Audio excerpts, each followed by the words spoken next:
my miracles. It's another episode of my healing journey. This one's going to be a little bit different. I will be talking about what's been going on with me physically, but I want to talk about what has been going on with me mentally. And I think that I want to just take everything, physical, mental, and put it into this series, because I believe that mental health is definitely so important. Last week I did not post anything, and I do have a reason for that. Last Saturday, my Grandpa Hannigan, my mom's father, passed away. And he was I literally, every time I think about him, I just say he was such a gentle giant, very soft-spoken, very quiet. And I said this at the funeral, that I didn't know him as well as his other grandchildren, because his other grandchildren lived around him. And of course, Mom and I, and even my family, moved back and forth to different states. But every time that I saw him, he wanted to know everything about me. He was so quiet, but he had that look in his eyes and that little kind of side smirk that he knew a secret, a good secret, and he would never tell anybody. And it was like he was mischievous. And that's what I remember him. So kind and so gentle, and he will be missed. I was speaking with someone about how I was feeling about this loss in our family. And I'm not going to diminish the loss, because it's a great loss. And I was telling them that when you lose a sibling, like I lost my brother, and you lose a grandmother that was so intricate in your life, that I guess maybe it prepares you for other losses. I don't know if I'm saying that right, but although this is a big loss, I was glad that I could be there for my mom and be strong for my mom. When my brother passed, everyone didn't know what to do. It was so sudden with my brother's passing, and with my grandfather's passing, I kind of felt like it was time for him to be at peace. So I want to show you a little bit of the pamphlet that we got, and a family member went above and beyond. It's actually another one of his granddaughters, can't talk. She went above and beyond, helping my Grandma Mary and the family. So thank you, Nicole, if you ever watch this. It meant a lot for you to step up to the plate and really help everyone out. But she did this pamphlet, and this is my grandfather. And see that little smirk? I mean, he knows the secret. This one is the back. This is one of the most recent ones of him. And then the inside has the obituary and Danny Boy that was sung at the gravesite. And the background picture was a picture of where Grandpa Dennis came from in Ireland. So I thought that was very, very wonderful. Here is, I don't know what they call this. They pass these out like a memorial card. So there's the front. And then the back is so beautiful. If you want to pause and read it. I don't really want to read it because it's kind of sad. I do have a picture of a while ago. This was probably after I graduated high school, and we went up to Boston, and I think we went to Cheers. Yeah, we went to Cheers because Cheers is one of my favorite television shows of all time. And here's that. It's me in the middle. There's my grandfather. There's my grandma Mary and my mom. And I am not drinking. It's ginger ale. I know that for a fact. So that is what we have been dealing with. We flew out on last Tuesday and came back Friday. Yeah, Friday evening. And then we took like the weekend to just kind of readjust our situation, or readjust our lifestyle back to what we were used to. The visit, other than the viewing and the funeral, I got to sit down with family members that I really didn't know too well growing up. And I got to kind of reconnect with them, and it was so wonderful.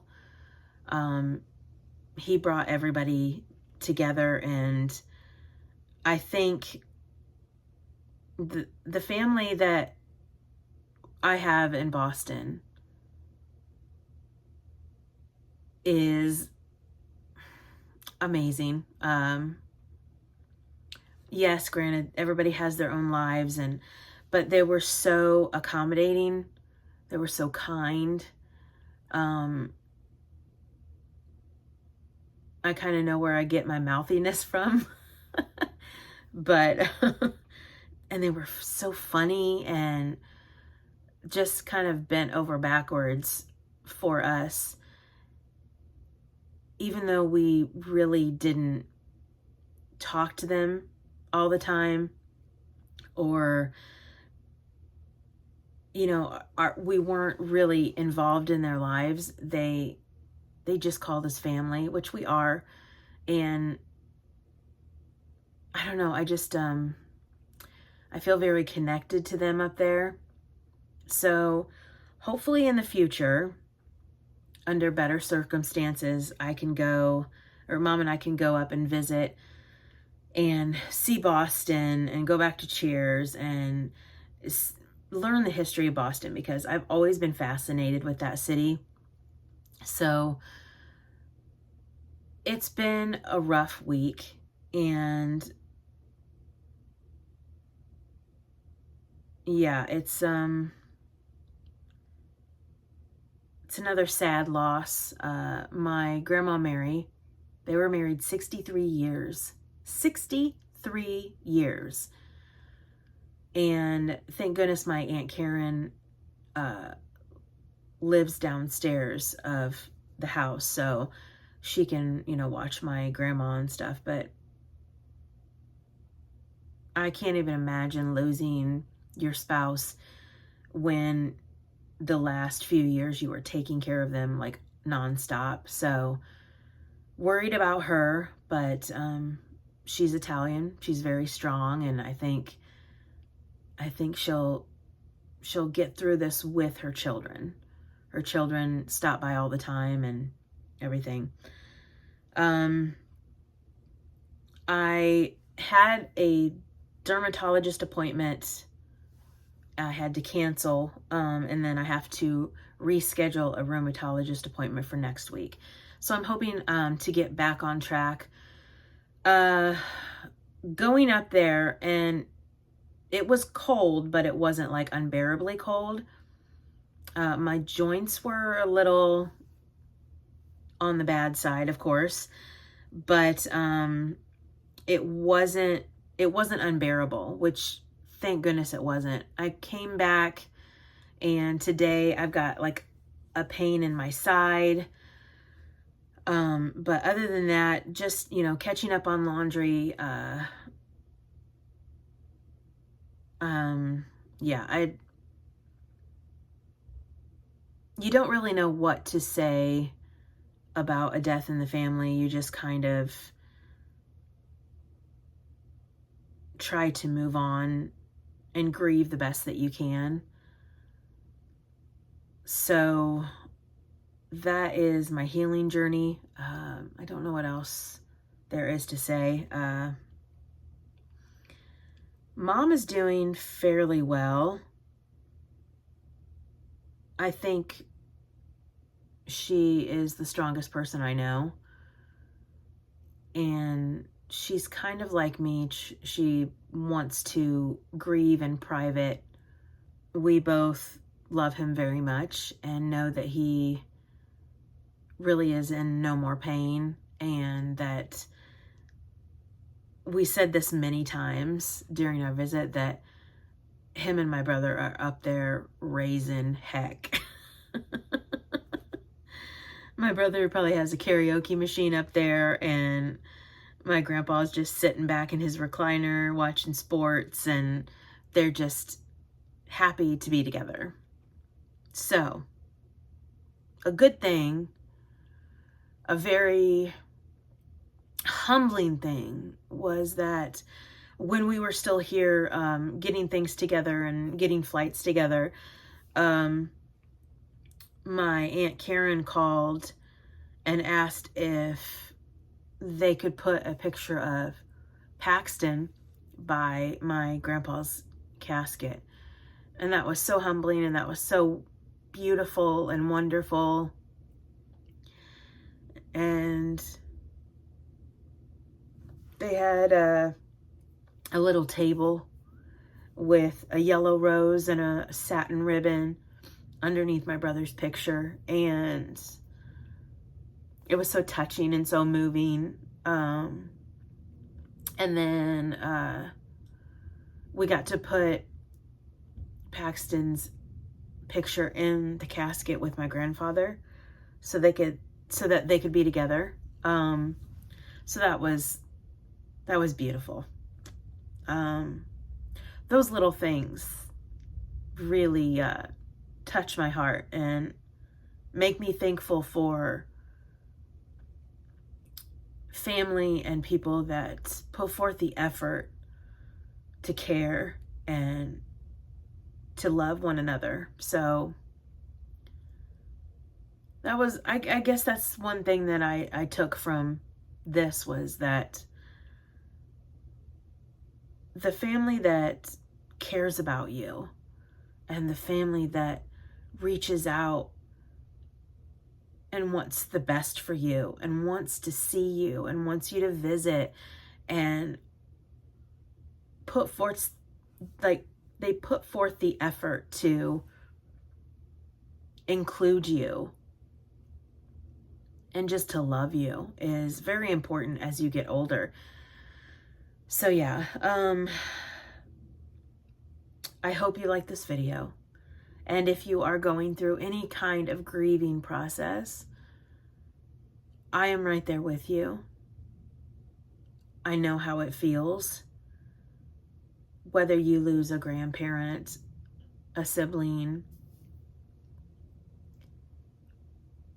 know that there are people like me out there going through the same thing and wondering why good people have to leave us, and yearning for that day when we get to see them again.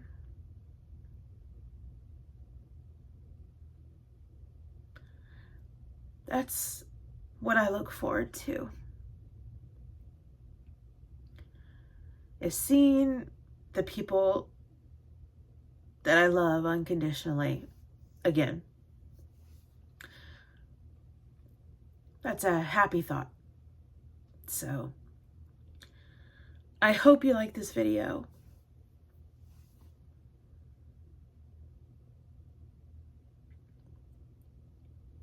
Love you guys so much. If you are not a miracle and want to be, click that subscribe button and watch a miracle happen. I will talk to you in the next video. Bye.